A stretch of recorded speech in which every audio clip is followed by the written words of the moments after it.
Hey, Coos County. Hello, Oregon, and well beyond. I want to thank you all for joining me today. I have a really special interview.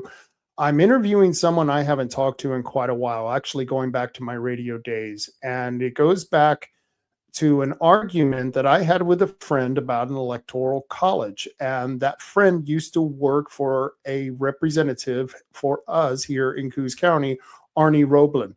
And we used to go back and forth about the Electoral College. And then I saw this video at Prager U that was absolutely fabulous and explained it the way I would argue it.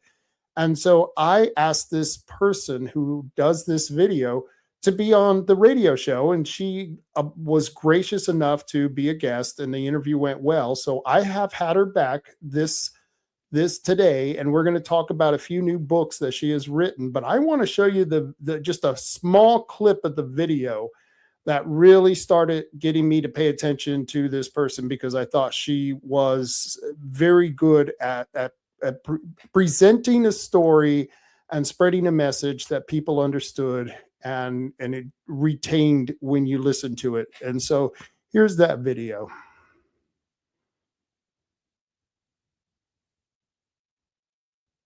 Founders had no intention of creating a pure majority rule democracy. They knew from careful study of history what most have forgotten today or never learned. Pure democracies do not work. They implode. Democracy has been colorfully described as two wolves and a lamb voting on what's for dinner. In a pure democracy, bare majorities can easily tyrannize the rest of the country. The founders wanted to avoid this at all costs. This is why we have three branches of government: executive, legislative, and judicial. It's why each state has 2 senators, no matter what its population, but also different numbers of representatives based entirely on population. It's why it takes a supermajority in Congress and 3/4 of the states to change the Constitution. And it's why we have the Electoral College. That was a video that I don't want to play all of it because it's a video you should go and watch it in its entirely. And it's still current to this day, and it's changed my mind about the Electoral College because I used to go back and forth.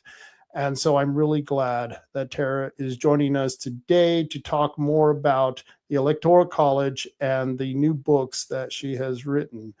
Let's see if I can get the, hey Tara, how you doing? Hi, thanks for having me. Do you remember doing that video? Oh, absolutely. That was a while ago, back, before these, when I was a little bit younger.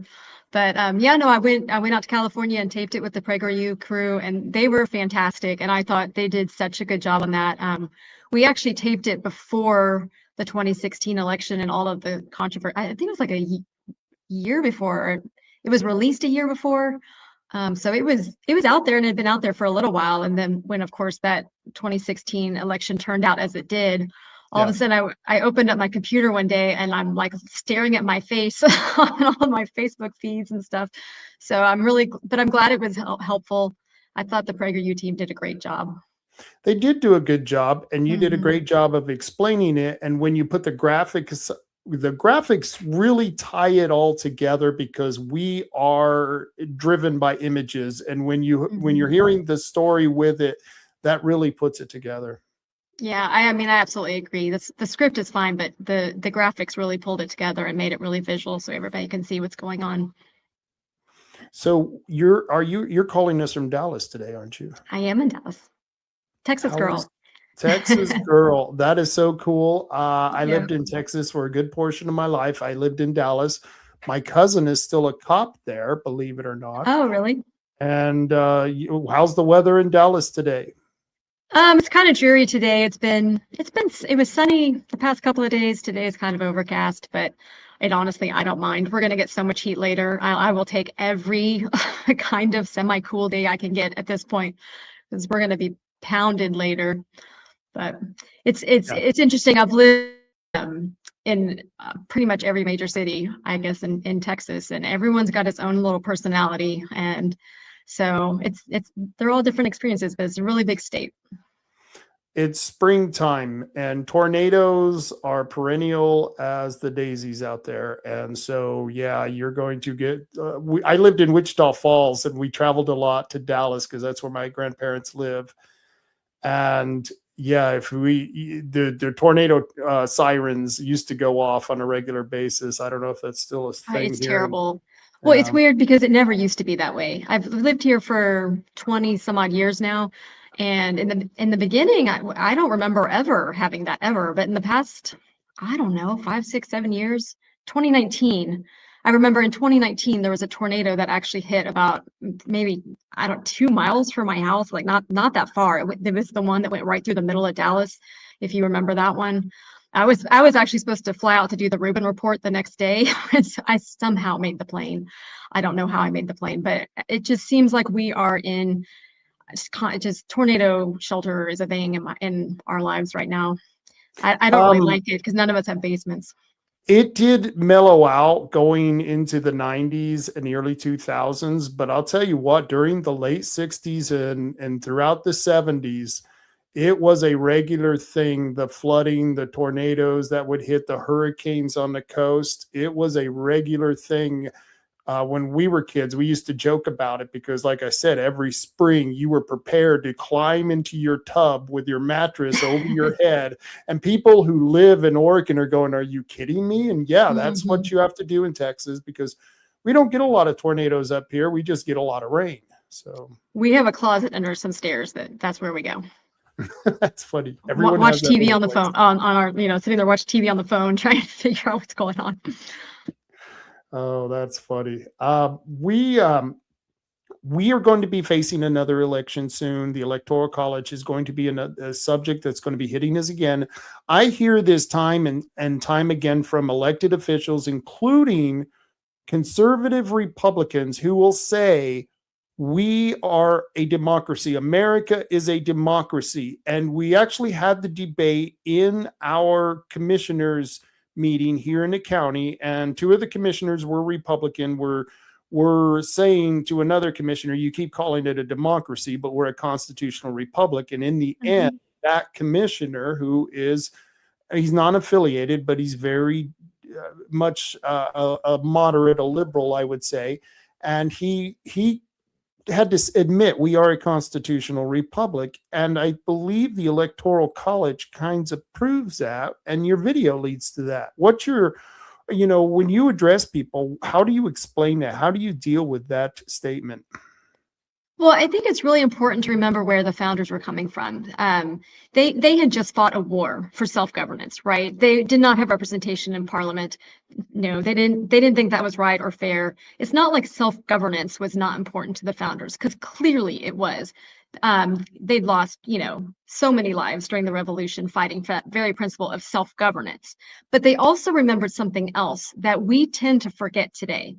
Even if they had been given a seat at the table in Parliament, they would have been outvoted time and time again by the majority of citizens at home in England.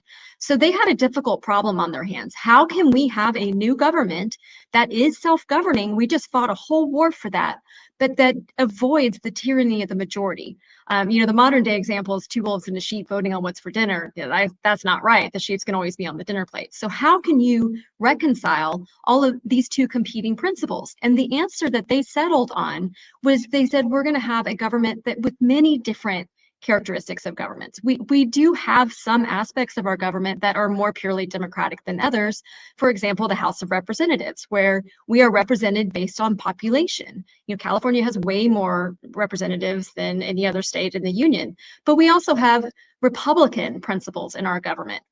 Republican small r, meaning we want to introduce deliberation and compromise. And it's the Senate was actually originally supposed to be probably a little bit more part of this. It's not so much today, but in the beginning, the Senate was they were selected by state legislatures, and so they went up there to represent the states, and the states as states in the federal government, which enabled states to ensure that the federal government was not going to trample them, by the way, with unfunded state mandates or the like. We also have federalist aspects in our government. We divide power between the national government and the state government. all of these different characteristics of government together and you blend them, create all these checks and balances and separation of powers in our government. And that's how you protect liberty at the end of the day. So we are self-governing. Our Constitution ensures that we are, but we also have checks and balances that will help protect us. And those checks and balances, I think over the last couple of centuries, they have really waned and ebbed in different and weird ways that I'm not sure if the founders had always predicted that, but I think that many of the ways they have, and they have put up like you said, those checks and balances on it so that we can keep what's going wrong somewhat in line, because there are things that people want to do. They want to turn this country into a communist oligarchy, and collectivism is being preached over what I believe the individual, and the Constitution, I believe, because it has the Bill of Rights, was all about restraining government and the individuals. So democracy is ruled by 1,000 people who are living next door to you, where a king is ruling you from 1,000 miles away. And that was a quote from, I forget which movie, but it's sad that this is going on. But the Electoral College, for people claiming it to be undemocratic, it is undemocratic in a certain way, but it's a blend. It's a blend, because you're still voting for the people who are going to choose the president. The way to look at the Electoral College isn't whether it's not democracy versus no democracy. It's democracy with federalism, meaning state by state action, or democracy without federalism. Now, I prefer democracy with federalism because it does more to ensure that we're going to have a greater variety of views reflected in the choice of who's president. If you've got a world and you're doing, there's no more state by state election. It's just all one big pile in the national popular vote. You're going to end up in a situation where we're being ruled by the big cities. And, if you're a Democratic candidate in that situation, you run to LA and you run to San Francisco, you give the environmentalists whatever they want. Likewise, the Republicans don't think they're going to go out to the country and pay attention to their supporters there. No, they're going to go to Houston, say, and give the oil interest anything that they want. And it's not even mean or evil. It's practical, because when you are a candidate running a campaign, you have limited time, limited resources, so you're going to do what's most efficient. And what's most efficient is to go to where the biggest block of voters are, people who already like you, and just try to get as many of them to turn out to vote as you can. And I think the other thing that people lose in the shuffle when they are thinking about getting rid of the Electoral College, I think a lot of Democrats are trying to get rid of it because they think they will benefit because of their strength in big cities. However, what's actually going to happen, there is no way to predict who's going to, benefit from this. What's going to happen is the two-party system is going to fall apart, and we're going to have more and more and more elections with 8, 10 presidential candidates, and the vote is going to become so fractured that we're going to see a world in which it's much easier for extremists to get the support that they need to, say, land in a runoff, or if we don't have a runoff, maybe just get the plurality you need to win, which would be terrible. And this is not, just theoretical. This is something that actually happens in a place like, say, France today, where they have 8 to 10 presidential candidates, and two people land in the runoff. Literally, they might both get less than 20% of the vote, but they both land in the runoff. There was an election in France recently where the voters felt like their choices were so terrible. In France, you can cast a blank ballot, and it's like a protest vote, basically. There were like record numbers of these blank ballots because 80% of the people voting against, each of these two people, and you're expected to choose one of them to be president of France. Now, I would suggest that our system is much, much better. It makes us work together. It makes us work across state lines. The two-party system has really frustrating moments, as we all know, but it's better than the alternative where, you've got the George Wallaces of the world who suddenly find themselves in the White House because they just needed a plurality to win. And that's what the problem is when you're dealing with and this is what's happening in Europe, where the paradigm of the spectrum is between fascism and communism, and that's what you have. You have very right-wing fascist, very left-wing communists. Of course, the paradigm here in America is supposed to be collectivism against individualism, where you have bigger government, no matter whether it's fascism, socialism, or communism, versus no government at all, which is anarchy. And the Constitution hopefully puts us kind of like 2/3 of the way towards anarchy, but not quite there. And that's why you don't want those factions having the authority, because you have the states now forcing whoever's running, and you can say you have a presidential candidate, but really you have a party in many ways. You're voting, that party has to pay attention to your state now. And this is also the problem that I see what we lost back in 1913 with 3 different amendments that were passed. And that was, of course, they created the Federal Reserve, they created the income tax, and they made our senators go from a legislative appointed position to a voted position statewide, which really became nationwide, because that's what they wanted to do. They wanted to have Eastern states to have more authority over Western states, and plus many other reasons.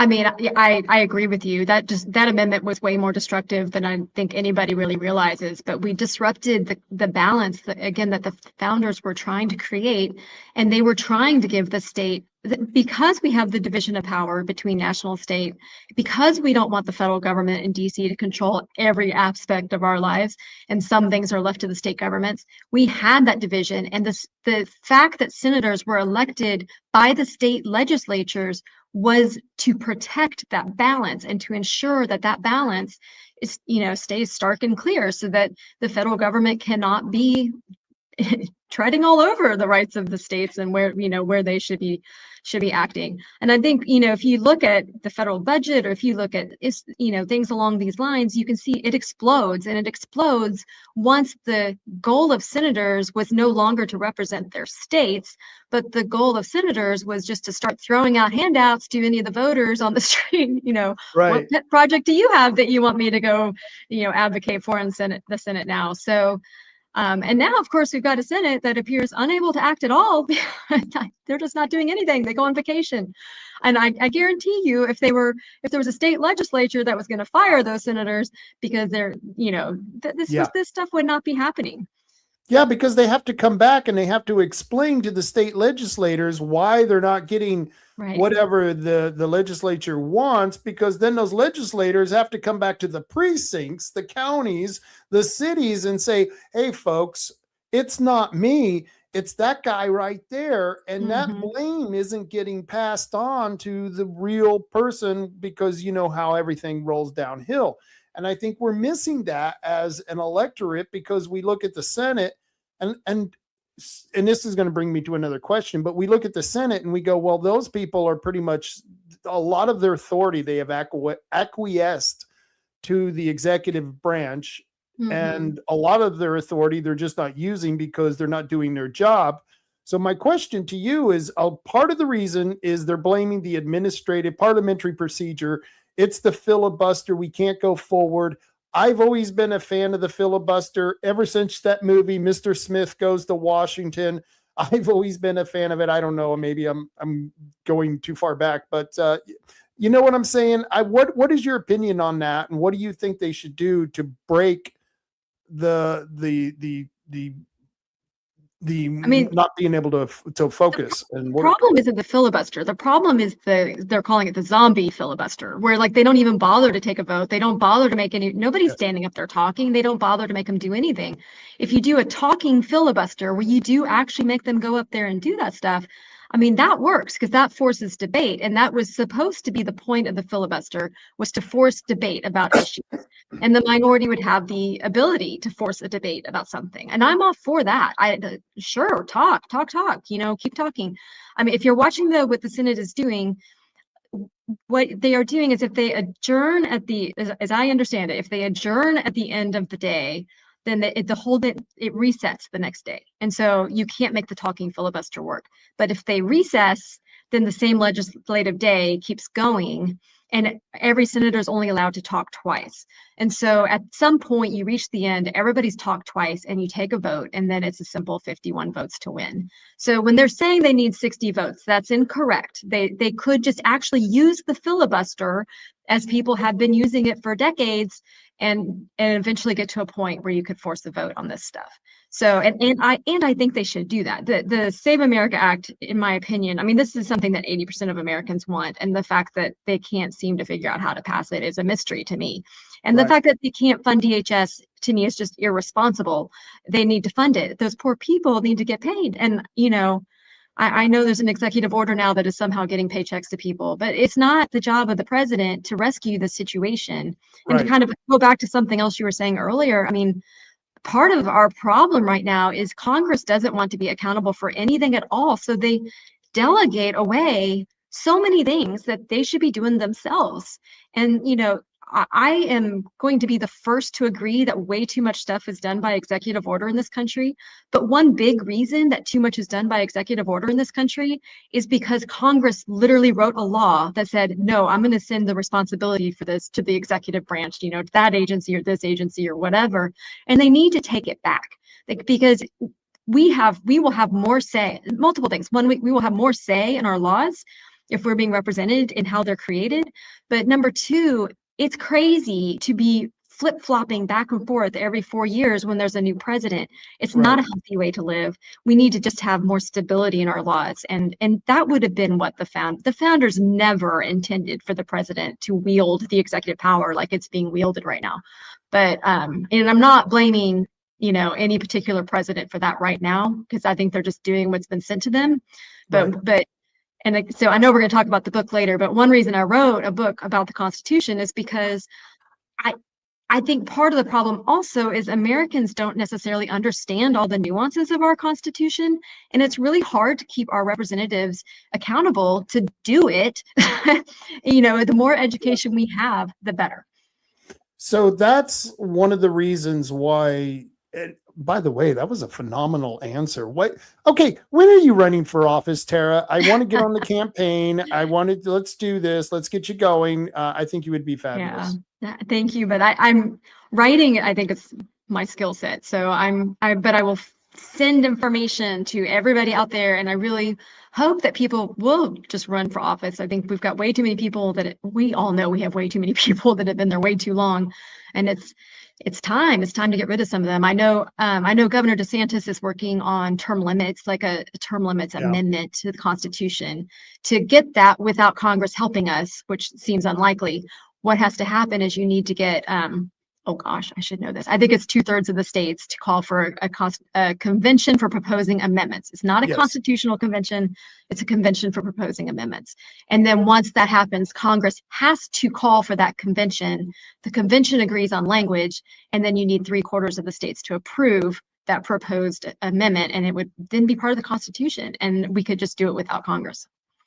That would be a beautiful thing, but you know, that's a monumental task right there. And I don't think people know that. In Oregon, we have a form of direct democracy through the referendum initiative policy. We have a very liberal initiative policy, and there are arguments for and against it. Maybe sometime I'll bring you back and we'll talk about that. But I have been working on several state initiatives, and I have never been the chief petitioner. I've been a chief petitioner for local initiatives, cities and counties, which is a really tough job in itself. But when you go to a state level, you got 4 million people, you need to get 8% signatures. It's a monumental task because we are a one-party state. Some might say it's because we were the first vote by mail state going back to 1987. I don't know. But since then, we have not had an opposing person to the party that's in control now. And we are last in every category. In fact, if you look, there's probably a lot of new Oregonian license plates in your city right now in Texas. Yeah, I feel like I've seen some actually. They are coming your way. They are fleeing this state like nobody can believe. It's sad. And unfortunately, it's a beautiful state. I love it here, and I will fight for it. I've got property and family. I'm not going anywhere. And this is why it's important that you continue to write books like this, because this is the education that we're lacking here. Whether you know them or not, we have a Turning Point group here that just started. And I don't know much about Turning Point. I was a big fan of Charlie Kirk, but I do know that kids don't get involved to learn civics. They don't get involved to learn the Constitution. A lot of this comes from Christian Judeo values.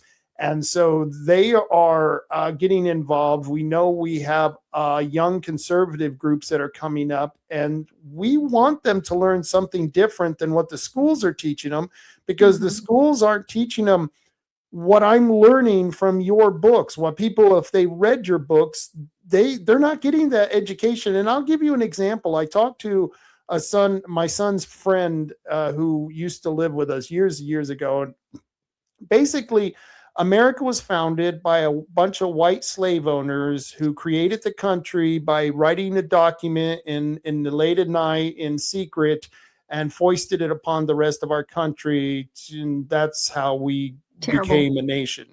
And I just look at this young person and it's like, wow, you kind of left out a little bit of the narrative.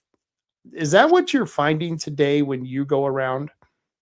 Yeah, I mean, all people want to do is trash talk the founders and harp on every tiny little bad thing that they think they can find. And part of it is, look, obviously there were shortcomings in the founding generation. We wish slavery had never existed, obviously, but that was a global problem. It was not a specifically American problem. It was a global problem. And I'm proud of us. I'm really proud of us for continually taking steps towards more and more freedom for more and more people. And I think that's something that every American should be really proud of. It's like I've used the analogy. It's like you're running a race, and each generation is passing the baton to the next generation.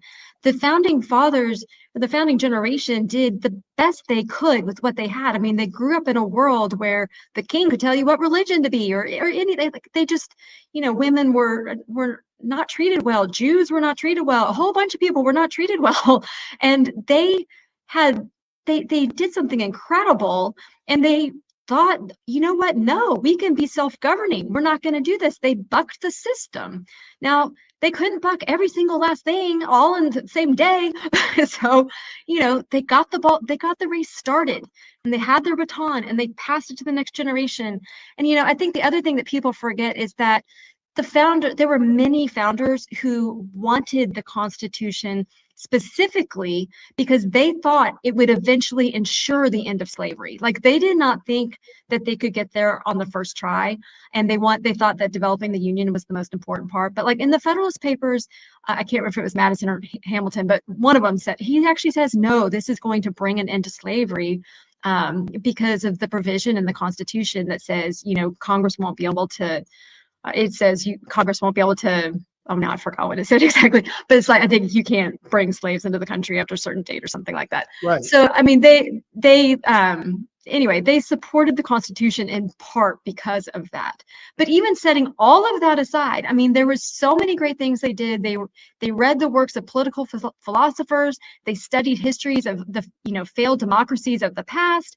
They understood human nature. They understood how the flaws of human nature are going to undermine even the best attempts to be self-governing. And they took all of this together, and they sat in a room in Philadelphia, and they had no partisan interest because there were no political parties yet. And they had the most honest debate that I think way more honest than anybody could possibly have today, because today we'd all be looking at who had an R and a D behind their names. So right. They did have the one bias that they probably had that did affect them was a bias towards their state, which kind of turned into a bias, large versus small states. But I would argue that actually worked out to our benefit, because, that created some of the in our Constitution that I think have ensured that we have been so successful for 250 years. Right, the Senate and the House. I mean, the perfect example. And the federalism, the balance of power between all of it, all of it. Like, you know, the small states didn't want to trust the big states to make certain decisions for them. It all came together, all of it. It's all just a big balancing act. I've always learned, and this comes back to an education I got in Texas, history education, where they actually talked about a lot of things that, like I said, your books teach, and they just don't teach that anymore. But there's, you know, there was a lot of things that happened in this country, and one of them is that you should learn American history in concurrency between the Enlightenment to the Revolution, all the way up to the Civil War, because the Civil War, I think, proves the point that this nation was willing to sacrifice many of its greatest people, 600,000 of its young men, to fight for the freedom of a small population of people that really, they didn't have to do this, you know what I mean? But they chose to fight this war to stop slavery. And I know, you know, we could get into it wasn't just always about slavery, and we could argue that, but in the end, it comes down to that's what stopped it, you know. And then there was the 14th Amendment, you know, and of course the president during the war did the Emancipation Proclamation and stuff. But you know what I mean? We until you see the entirety of the whole story, I think you can really make some really bad assumptions, and that's what they're doing to our kids. They're taking those small fragments and just feeding them that. Yeah. Yeah, I agree with that. And it's something that we're going to have to take on ourselves as parents and grandparents to teach our kids and our grandkids, like, this is who America is, because it's getting a little lost who we are, which makes me really, really sad, because this is the greatest country on the planet. And you know, Calvin Coolidge said, I'm paraphrasing, but to live under the Constitution is the greatest, you know, like, privilege that could ever be afforded to a man. Or maybe he said mankind, but it's just, we're going to have to do it, because there are too many forces that are working against that, and that would rather just trash talk us and try to get our kids to hate on our country. And I for one have had enough, and I don't want to do that. I don't want to be part of that. I don't want to be a part of that either. And one of the things that I thought was really cool about your work, and like I said, what started me paying attention to what you were doing, is the Electoral College and the book you wrote on the Electoral College. But you wrote another book about women in the Revolutionary War. That was another good book that I think people need to check out. But this is Molly Pitcher. Mm-hmm. And we started doing little stories about different characters, and I was trying to focus on some of the slaves, some of the Black people who actually fought for this country, the children, the women, because they are the unsung heroes and heroines of this country. And so that's why I appreciate what you've done, because you really you're doing something that we, as people who believe in the Constitution, who believe in those historic values, we get accused of being horrible people because of that. And yet here you are portraying the more vulnerable and the less recognized. And I want to thank you for that. But what made you want to choose that route?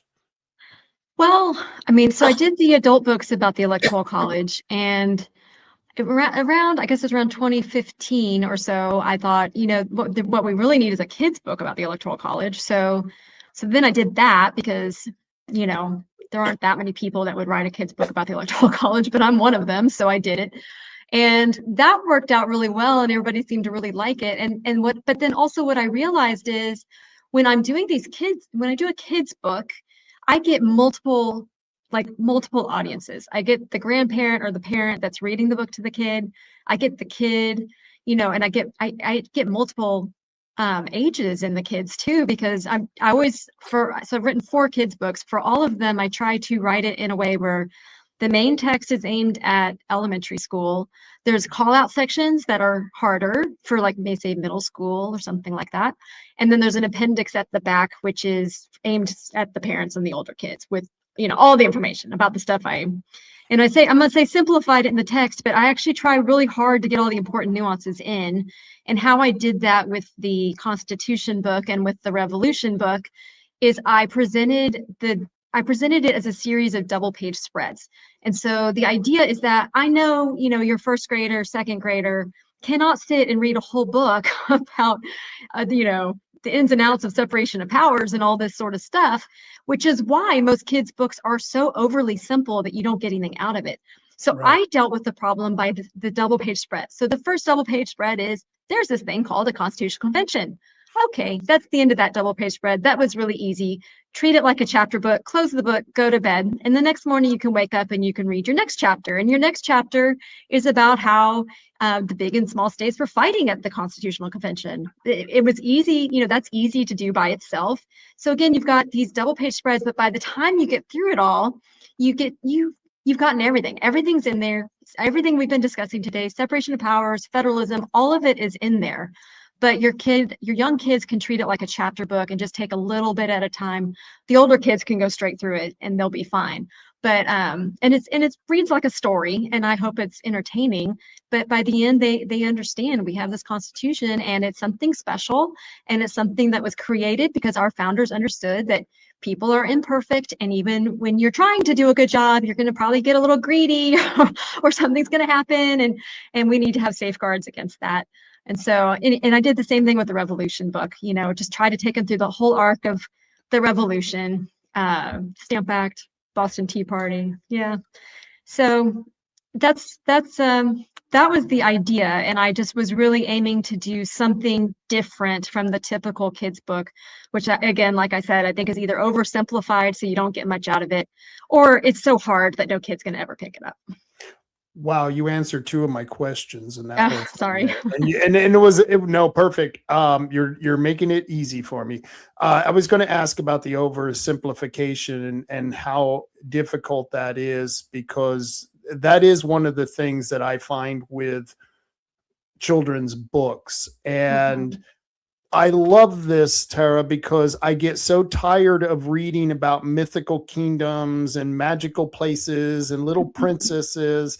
And then my granddaughter thinks she's a princess, and I have to explain to her, oh, no, we got rid of monarchies here in this country a long time ago, honey. You're not special. You're just my granddaughter, and you're only special to me. That's right. Well, I read several kids' books about the Constitution before I started this one, and look, everybody's doing a good job. But I think just if you're just going to present it as one big story, then you have to, by definition, keep it pretty simple. And so there's not much to get except they went on horses to Philadelphia, and it was really hot. And, they fought a little bit, then they compromised. Oh, yay, we've got a Constitution. So I was just trying to do something more because, again, like we said, we're losing our sense of who we are as Americans, and we need to do something better to convey to our kids who we are and what's in our Constitution and what protects us. And then, by the way, we can all hold our officials accountable so they don't do things like go off on 2-week vacations Right. when DHS is unfunded or whatever. So, exactly. It's very frustrating. And the idea that we pay so much in taxes and they just refuse to do their job. And then, like the filibuster, both sides are lying about what's really going on. And you just, trying to convey that to anyone in an atmosphere where, like you said, it's D or it's R, it's D or it's R. And it's like You're just getting a cheering section or a booing section, depending on what day it is. And so it's so nice to have take the kids back to what was real, what actually happened. And, because that was always the problems with history with me. I can tell a great story, but I can never remember the names, the places, the dates, those things. And that's why you need something like this where you can refer to it. And that's why I love the illustrations in it. And the fact that you made it look like a book that a young princess would want on her shelf. You know what I mean? Because this is something she can take out and she's proud of showing, because there's a lot of times when I see books, they're just not something that you're going to keep forever. You know what I mean? This is something that years from now, I know is going to still be on our shelf, and Oh, we could thank you. maybe, yeah, definitely. And I want to read this from you. This is from the Fun Fact Corner. And this is why I like this book. As you talk about human nature, and it says delegates worried about abuse of power, governmental power, because they understood human nature. They knew that humans are imperfect, that power corrupts, and people can be selfish. Checks and balances and separation of powers are safeguards against the imperfections of human nature. And those are the kinds of principles that you just related very simply, very concise. And it's not being talked about anywhere in the princess stories that I'm reading. I mean, they'll try to relay or give a point, but it's just not grounded in anything real. You know what I mean? And that's just, Mhm. we're living in a super Marvel world. And George Washington to me was a superhero. He really was. He Yeah. was unbelievable. I think, I mean, we were so lucky that he was just ambitious enough to get where he needed to go, Hmm. and to be in the right place at the right time so that he could lead our army and then our country, but just unambitious enough that at the end of the day, all he really wanted, literally all he wanted to do was go home to Mount Vernon. And he didn't want to run for a second term in office. He did it because, he was kind of pressured into it, Yeah. and told, no, the country's going to fall apart without you, which maybe it would have. And then he finally did get to go home, and he unfortunately, didn't live to see the turn of the century. And I mostly wish he'd had more time at Mount Vernon because it's what he really wanted. But he was unbelievable. The dedication he gave to Britain before he was, an American soldier, because he was a British soldier, and which his history as a British soldier is just absolutely phenomenal when you know how it affects, France and Russia and all that stuff. And what he's done, it's like you said, he was a superhero. The horses that got shot out from under him, the bullet holes. And one of the things that, and this ticked me off, I'll give you an example of bad history that's coming out today. I was at a meeting talking about different symbols, because they wanted to put a certain symbol up, and we thought that you either just have the regular government symbols or no symbols at all, or you're going to have to put our symbols up as well, which was silly. And so, but we had to have this argument, and someone got up to speak about the religions of the founding fathers, and he said that the founding fathers were deists, that they weren't religious, that they believe in the timekeeper theory, which may have, okay, maybe one or two of them, but most of them were very religious. And especially George Washington, he wrote in letters about providence saving his life. You know what I mean? It was divine intervention that kept him from being struck down, and that cannot come from a dead or a hibernating God, as the deist Right. would have you think. But that's what is being pushed. And this was said by an elementary history teacher who's in our schools to this day. That's who's teaching our kids that George Washington wasn't religious, and yet he had a pew dedicated to his family that they sat in every Sunday at the church. Can Mhm. you expand upon that, and what was the religion of the founding fathers? Well, yeah, I mean, I agree with you.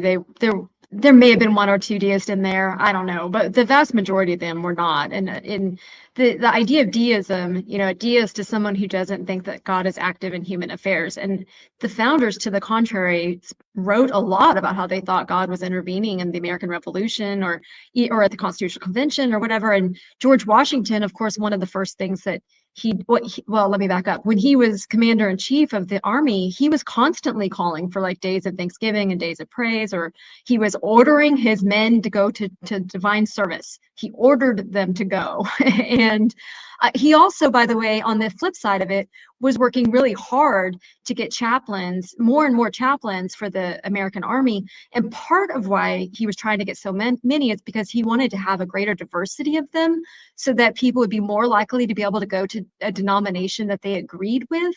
But still, either way, he was ordering you to go to church. And it's because he understood that a successful army, I co-authored a book about George Washington's views on church and state. So that's where a lot of this is coming from. But he understood that to have a successful army or a successful country, you have to have morality and virtue. And you can't have morality and virtue in order to get, I guess some people argue that, but in George Washington's view, what he seems to be doing is saying you need a successful army, you need morality and virtue, therefore you need religion. And therefore an army or a country helps itself if it encourages public observances of religion. And so he did that. And that's why he did all of those public days of Thanksgiving and praise and all of the sort of stuff that he did. I mean, he at one point was in favor of federal funds going to pay for missionaries to go out on the frontier to negotiate with Indian tribes and to try to work things out with them. He thought they needed civilizing, which I guess is probably not politically correct today, but you know, that's what he did. He thought federal funds were okay for that purpose. He thought that a state could use use state funds to fund Christian ministers. He did say, as long as you've got an exemption for people who don't believe that. But he thought these things were all okay. And it's because he knew that a government or army cannot be successful if your people are not moral and virtuous. Absolutely. And that's why when I heard this guy step up, I immediately had to speak up and correct that. But it just, I'm not in the room with 30 kids who are going to move on to the next grade saying that very thing about the founding fathers. Right. And that's what's disturbing about today's education when you have this kind of nonsense going on. And it wasn't like, this is the thing, when you talk about religion, they think that this is a tele-evangelist on TV, please, dear Lord, and it's like, no, these were very devoutful Christians, you know what I mean? It's like, right. These were people who weren't ostentatious about their religion. And so it's funny how there's a lot lost on that. And you were talking about, he thought that there should be funds used for states could use that for religion. I believe, wasn't that actually the basis of the letter that Jefferson wrote about the state of Virginia, where he was arguing for a state? Well, Jefferson wrote his letter when he was president later. Yeah. But George Washington said that in the context of it was in between the war and the Constitutional Convention, and they were talking about that. And I think the bill did not even succeed. But when you read what George Washington had to say about it, he was basically saying, maybe back up a second. He's always balancing things. Like he wants public religion, but he knows that you don't want to intrude too much on people if they don't agree, but there's like a balancing act. Like there's a balancing act. And when does the good, if the bad starts to outweigh the good, then maybe you don't want it anymore. So he actually said, I was okay with taxing people to support these Christian ministers, but it's causing such an uproar in the state. Kind of seems like it's, maybe the bad starting to outweigh the good here. So, I don't know, maybe the bill should die an easy death. That's what he said. The bill, he hoped it died an easy death, but not because he was against it conceptually, but because it was just causing so much outrage in the state that he thought it was doing more harm than good at that point. So, George Washington was a very practical, pragmatic kind of a guy. From what I understand, he ended Death to Pope Day. They actually had a Death to Pope Day where they took a ball and made it look like the Pope, and they would bounce it around the fields. And he said, no, we better not do that because we got a lot of Irish Catholics coming in. And yeah, he wrote a scathing letter. Scathing. I cannot quote it for you, but I can tell you it was scathing. And he was just like, what are you doing? Yeah. We're supposed to be working together here. And you're like, ostracizing Catholics and doing this, whatever. No. So let me ask you, and that's one of the things that when I look into things that have happened back in history here. We had the U.S. Fish and Wildlife Service wanted to do a huge Banded Marsh expansion, and they were talking about the history of the marsh, and I didn't think it was all correct. And so I went back to the newspaper and found out, I really wasn't as what they were saying, because the newspaper had a lot of different things. But I also found out in the newspaper is, wow, the words they use, yes, would shock anyone. They very racial, very provocative, very just the marginalizing and slandering of people. And then you read history and how the presidents talked about people when they were running against each other. Really hasn't changed all that much between the president today and what he's accused of and what was going on at the country's founding. Yeah. There was some stuff, there was a brawl on the House floor at one point. Like they could go at it, but the bigger point is really human nature has not changed. People sometimes say the Constitution has become outdated or the Electoral College is outdated. It's not. I mean, they created it because they understood that human nature is flawed. Power corrupts, people are ambitious or greedy, and we need safeguards against that. And that is as much needed today as it was needed in 1787, because humans are still just as fallible and still just as prone to corruption, as I think recent news headlines have shown us quite well. Absolutely. Oh, yeah, more so today than ever before. And I think part of it is because we think we're better today, and I mean, there's some people, oh, well, we're just so much more civilized, and not really. Not really. No, not really. So we created a country, and I put that on screen here. Let me share that again, because I think people should go and order that. You were so gracious. You signed it. Can people ask you to sign it on the website? Yeah, so that's my website, and I will say it's cheaper on Amazon, but I cannot get Amazon shipping rates, so I'm really, really sorry. But like, you can buy it on Amazon or on my website, and I'll sign it for you and I'll send it.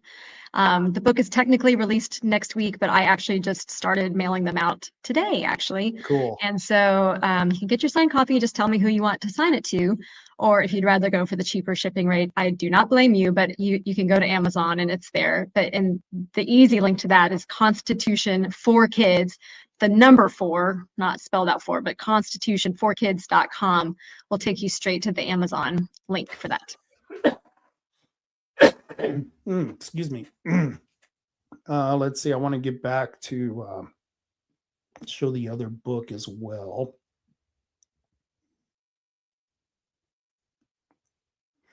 And of course, you do a complimentary book. Well, this came out before. This has been out, right? Yeah. So that book ended up winning the Daughters of the American Revolution Excellence in Children's Book Award in 2024. So, but it has been out for a couple of years, and I think it was because of the double page spread idea, where you can just present it sequentially and get a lot more. I mean, the Revolution books, we've talked about the Constitution Kids books, but the Revolution books, their problem is it's kind of like, oh, there was a fight between Britain and England. George Washington was great. Yay, we won. And then it's over. But my book, I tried really hard again to go through the arc of the whole thing. I picked the 16 events that I thought were kind of the most significant through the course of the war, and illustrating what had happened and why. And so you can, again, just treat it like a chapter book with your kid. But by the time they're done, they will know things like, first the war was in the North and then it was in the South. And, there was this thing called the Stamp Act, and there was this thing called the Boston Tea Party and Lexington and Concord, and all of that stuff is in there. And there's your website, taraross.com. You are also on X. You can follow you on X. Aren't you excited about the 250th birthday of the nation? We're going to get to celebrate that. Yeah, absolutely. Absolutely. I think I'm going to be in DC for that. We made hotel reservations like a year ago so that we would hope not, be behind the curveball there. I think it'll be fun. Oh, I think it's going to be a blast. Were you around in 1976? I was. Okay. I was. Yep. I was 4 years old. Oh, cool. Very cool. Okay. So you probably don't really remember much from I don't remember it at all. No. Wow. They had the, I remember Star Wars coming out. What year was that? that was 78 or 79. Oh, that was later. Okay. Yeah, That, no. yeah, that was a little bit later. Mm. 76 was a weird year. It was the 70s because we all of a sudden the country got very patriotic. It was beautiful. I think that's That's great. why a lot of I hope people. that happens. Oh, I hope so too. I hope that I think it will because it's a very moving experience. In fact, I've got a silver dollar in my pocket that I've been carrying around since 1976. That's how impactful it was. Wow. The wagon train came across the country and Oh, stopped in Wichita Falls, Texas. It went on to Dallas. It went on to the big state fairgrounds in Dallas, and they had a huge barbecue because that's what they did out here, Wichita Falls. And I mean, it brought tears to people's eyes. It was amazing. beautiful. Amazing. Well, we're off to a good start. We got, a gold medal in hockey. We, complete with like really patriotic pictures from that and from the, the figure skating, and we've got people going to the moon and all sorts of stuff happening. So it's a great start to our 250th birthday, and I cannot wait for one. I can't wait for either. And yeah, my granddaughter came out and she goes, "Pop, did you know we're going to the moon?" And I was just so thrilled that she knew that at 4 years old. I was just, wow, thank you that someone was doing something right at my kid's house. And so, Tara, thank you very much. Is there anything you would like to tell people before you get out of here? No, just, I hope everybody has a great 250th birthday. Me too. Big 4th of July celebrations. All right, hang on. I'll catch you after this. And thank you for being on the show. Thank you for having me.